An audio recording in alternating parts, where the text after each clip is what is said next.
It's Thursday, January 26th. Welcome to Pastor Bob Daily. You know, many times we fall under criticism, and none of us are immune from that.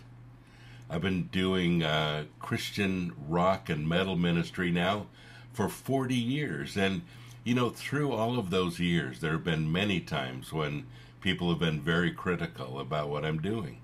I understand that.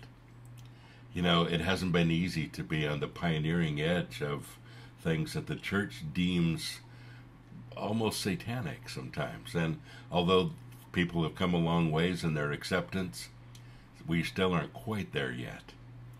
But, you know, criticism always hurts. And I have to tell you that sometimes it's really crippled me.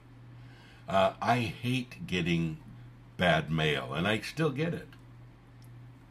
Now, I answer hundreds of messages every week on email and Facebook and MySpace and Twitter and YouTube and SMS messages, cell phone, Skype, etc., etc.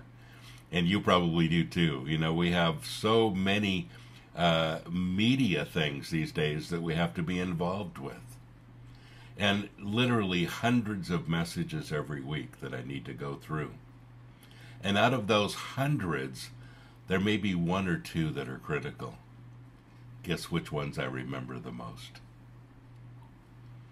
A few years ago, I got an email from somebody that was very critical. And he told me about an event that happened 20 years ago. Some really bad counseling that I had given him. And some really bad advice that he told me basically ruined his life. I felt really bad about it, and he was right. The counsel was very bad. And if it was, you know, today, I would have said something very, very different. It was my immaturity, lack of understanding, so many things. But he's right, and I still feel bad about it. And actually, it was the event that prompted one of my podcast series called Getting Naked with Pastor Bob. And that particular series, I just decided to be very transparent and talk about some of the things that I had done wrong and some of the things that I was learning. And I wanted it to be an opportunity to just kind of bare my soul and get naked spiritually and emotionally with everyone. And that's what I did. I'm going to continue that particular podcast shortly. I'm going to be announcing all the new things that are about to happen within the next couple days as I do my Pastor Bob State of the Union address. By the way, when it comes out, would you repost it all over the place? I'd like for people to know where we're going. But you know, that kind of criticism is really, really difficult. And it leaves such a stinging effect in our lives. And folks, none of us react very well to criticism. And I can't imagine being the president of a company or the president of the United States or the king of a large country. The criticism and all the people's opinions that you have to endure must be, you know, challenging at best and probably demoralizing much of the time.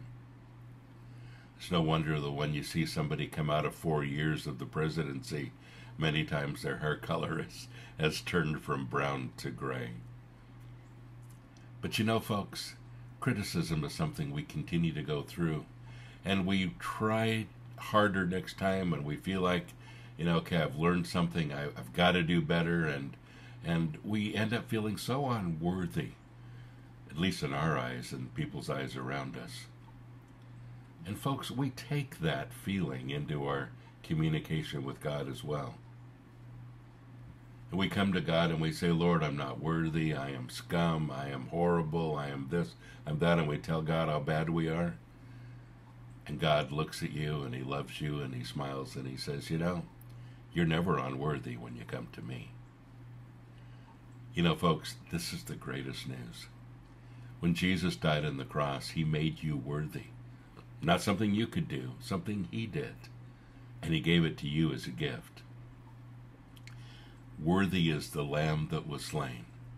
And folks, I've inherited that worthiness through Jesus' death on the cross for me. And so have you. And the one place that you can go today where you are worthy no matter what's happened, is the throne of God. He will always love you. He will never see fault in you. And he calls you worthy. Isn't that great news? Well, you're worthy in God's eyes. He loves you very much. And walk in that kind of strength today. When the world wipes you out, would you remember that you're worthy in God's eyes? God bless you. Have a great day.